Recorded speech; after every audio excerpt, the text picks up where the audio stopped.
Today's topic is leadership development in uncertain times. Let's address two issues. One is leadership development and uncertain times.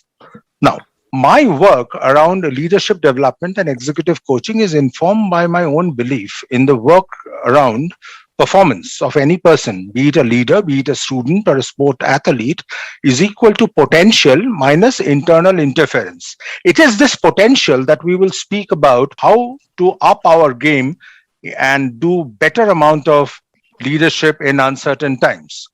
Now, there is something about leadership development which I want to speak about. Look, this whole circle, which comprises of four parts. Leadership development is organization development and human development. Now, look at that quadrant between 9 o'clock to 12 o'clock. That's leader development. That's really called executive coaching, and that's what I do. What's the rest?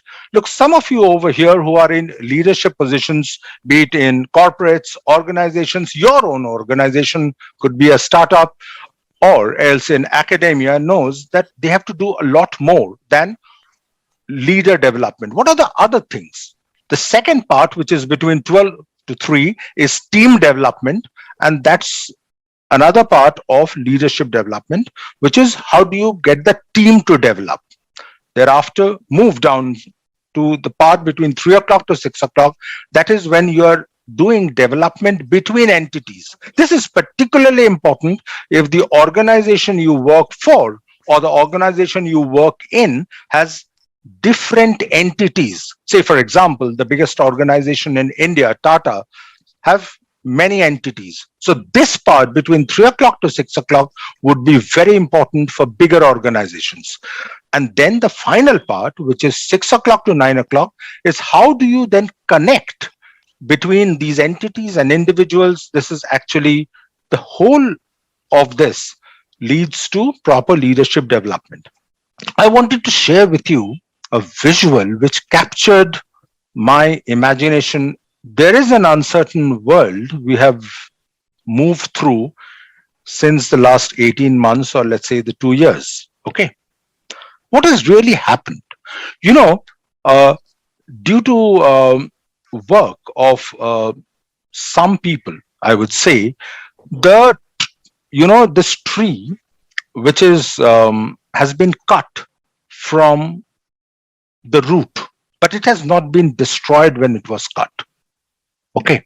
Now, this is a rare example where nature resourced itself and held out through different branches. And this is an example of one such nature helping each other resourcing. This photograph taken from one of the best, which has come out last year in National Geographic, is also a metaphor to be used for our work around leadership. So what did and what does the world of 2022 hold for leaders? It seems that, not only leaders of organizations, but leaders of schools, which is principals, directors and deans of academic institutions, including, heads of families, are often expected to have an answer to lots of things. And they feel, oh, this is the context. Do I have the right answer? And that's a pressure to deliver. Now, so therefore, as they try to prepare an answer in uncertain times, there is a tension between preservation. What is preservation? As a leader, you know that you could do something different, rapid innovation. Look, the very fact that we are here on Zoom on this webinar is an innovation. When you do rapid innovation, there's a possibility of betterment. And then there is constant shifting ground beneath our feet. Look, it's very contextual. So leaders are relentlessly exposed and challenged by complexity because the times are uncertain. So how will they cope up with this? That is the second part of my talk. How does nature resource itself? Nature does resource itself through unimaginable ways, and humans and organizations can also help resource itself. One thing which is probably happening in a big measure is leaders like you all and leaders in communities, leaders in various countries are paying real attention to the other. They're listening better, which is called attending. There's also a greater part of what is going on for them, which is understanding. The third part is a word which we often use, which is empathizing, which is to be able to put yourself in their shoes, and then helping, which is to take action, which is genuinely helpful to them. The art of thinking clearly helps you to not only think better, but cope with increased amount of a bias which creeps within us during uncertain times. The bias of confirmation. We often try to confirm our own belief as true. But is that really true? I will help myself to facilitate significant bounce back ability, which is something around resilience, that in uncertain times that you deal with your own confirmation bias. Is this right because I am thinking it's right, or is this right and I need to confirm it with maybe scientists, physicians, neighbors, people who know better?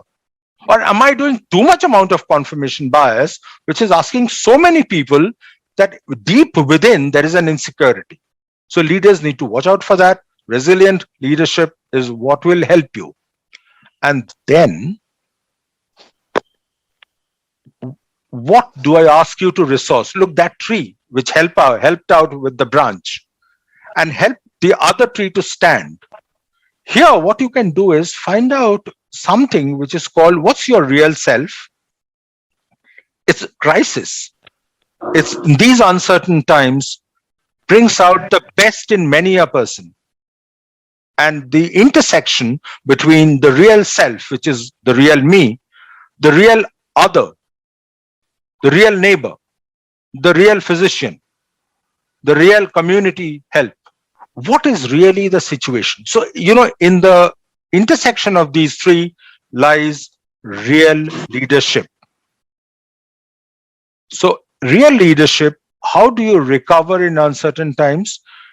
If you tap into your own self, this is very important. I have a fundamental belief that all leaders and people like yourselves have something within you which will help you overcome uncertain times. You have collaboration, you have empathy within you, you have calmness, but the main thing is, are you able to tap it? Are you able to delve into it?